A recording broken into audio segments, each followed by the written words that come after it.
శ్రీమాత్రే నమః.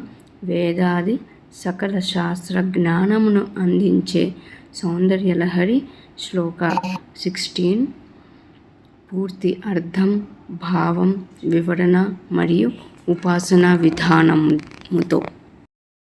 కవీంద్రాణాం చేతః కమలవన బాలాతపరుచిం భజంతే యే సంతః కతిచిదరుణామేవ భవతీం విరించి ప్రేయస్యా స్తరుణతర శృంగారలహరీ గభీరాభిర్వాక్భిర్విదధతి సతాం రంజనమమీ. ప్రతిపదార్థం. కవీంద్రాణం కవుల యొక్క చేతఃకమలవన మనసులనే కలువ పూవనాలకు బాలాతపరుచిం లేత సూర్యరశ్మి అనగా ఉదయించే సూర్యుని కాంతి అరుణాం ఏవ అరుణ అని పేరుగల ఎర్రని కాంతితో ప్రకాశించే భవతీం నిన్ను కచ్చిత్ కొందరు ఏ సంతః ఏ సాధు పురుషులైతే ఉన్నారో వారు భజంతే సేవిస్తున్నారో అమీ అట్టివారు విరించి ప్రేయస్య బ్రహ్మదేవుని పత్ని అయిన సరస్వతి యొక్క తరుణతర నిత్య యవ్వన తత్వం వలన శృంగారలహరి గభీరాభి ఉడకలెత్తే శృంగార రసప్రవాహం లాంటి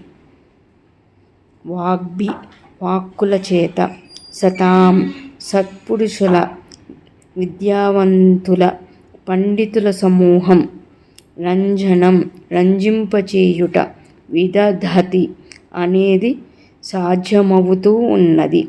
అంటే తమ వాగ్విలాసం చేత సభను ఆహ్లాదపరచగలుగుతారు అని భావం.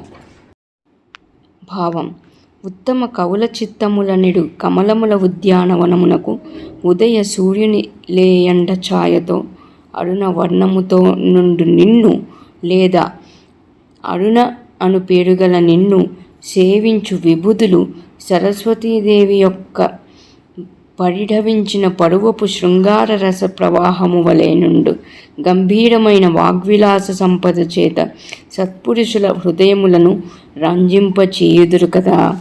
ఈ శ్లోకమునందు కూడా సారస్వత ప్రయోగమునకు సంబంధించిన ధ్యాన రూప వర్ణన కలదు.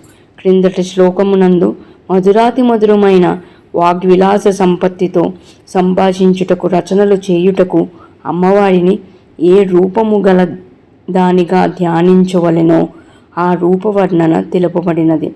ప్రస్తుత శ్లోకమునందు మరి ఒక రకమైన లక్ష్యమునకు ధ్యాన రూపము తెలుపబడుచున్నది. విద్వత్సభలలోని విబుధజనుల హృదయములను రంజింపచేయుటకు అవసరమగు చమత్కారయుతమైన శృంగార రసపుష్టిగల వాగ్విలాస సంపదను పొందుటకు ధ్యానించవలసిన అమ్మవారి రూపమును తెలుపుచున్నారు. సారస్వత లోకమునందు విహరించుటకు సుందర గంభీర పద విన్యాస వాక్య విలాస భావ వికాస సంపద ఉండవలెను. అట్టి విద్వత్ సంపదను పొందుటకు అమ్మవారిని ధ్యానించవలసిన రూపము ప్రస్తుత శ్లోకమునందు వివరింపబడుచున్నది. క్రిందటి శరజ్యోత్స్నా శ్లోకమునందు అమ్మవారిని శ్వేతవర్ణ ఛాయగలదానిగా ధ్యానించినచో వచ్చు ప్రతిఫలము చెప్పబడినది. ప్రస్తుత శ్లోకమునందు అమ్మవారిని అరుణవర్ణ రూపిణిగా ధ్యానించినచో వచ్చు ప్రతిఫలము చెప్పబడుచున్నది. ఉదయించు సూర్యుడు అరుణవర్ణములో నుండును కాబట్టి అట్టి సూర్యకిరణముల కాంతి కూడా అరుణవర్ణములోనే ఉండును. శృంగార రసము రాగరంజితమై అనురాగ సంజనితమై భోగ విలాస సమ్మిళితమై ఆనందభరితముగా నుండును. ఉదయ సూర్యుని కాంతిలో ఈ గుణములు ప్రస్ఫుటముగా నుండును. సత్కవుల చిత్తముల నడి కమలముల తోటను తన శరీర అరుణారుణ కాంతుల నడి ఉదయ సూర్యుని అరుణ కిరణములచే స్పృశించి పరవశింపచేసి పరిపూర్ణ వికాసమునొందించగలదానిగా అమ్మవారిని కొందరు ధ్యానింతురట. అప్పుడు వారు గంభీర విశిష్ట వచోవిశారదులై విద్వత్సభలలోని విబుధ జనులను విశేషముగా ఆకట్టుకుందురట. క్రిందటి శ్లోకమునందు శ్రీం అను బీజాక్షరము ఉన్నట్లే ఈ శ్లోకమునందు వాగ్భవ బీజాక్షరమైన ఐం ఉన్నది. వాక్యశక్తిని కోరు వారందరూ ఈ ఐం అను బీజాక్షరమును జపించవలెను. బాలామంత్రములోని మొదటి బీజాక్షరం ఇదియే. మరియు వాగ్వాదిని, వాగీశ్వరి మొదలగు వాగ్దేవతలను ధ్యానించుటకు కూడా ఐం అను ఈ బీజాక్షరమునే జపించవలెను.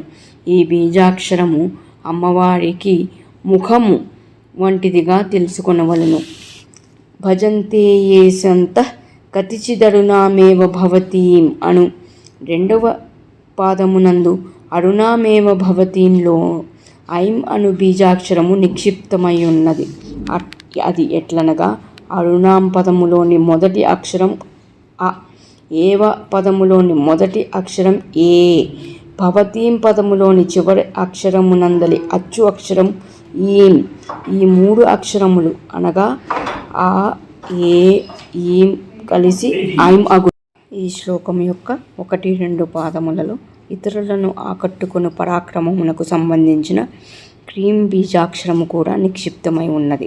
ఇది ఎట్లనగా కవీంద్రానాం పదములోని కారము అరుణాం పదము సూచించు ఉదయ సూర్యుడి రగుల్ పొలుకు వేడికి సంబంధించిన అగ్నిబీజమైన రాకారము, భవతీం పదములో చివర ఉన్న ఈం కారము. ఈ 3 అక్షరములు అనగా క, ర, ఈం కలిసి క్రీం అగును. ఉపాసనా విధానం. ఇక్కడ చూపెడుతున్న యంత్రాన్ని బంగారు రేకుపై లిఖింపజేసి రోజు బీజాక్షర సహితంగా కవీంద్రానాం చేత అన్న ఈ శ్లోకాన్ని 1000 సార్లు జపించాలి. 40 రోజులు షోడశోపచారాలతో పూజించాలి. తేనె నివేదన చేయాలి.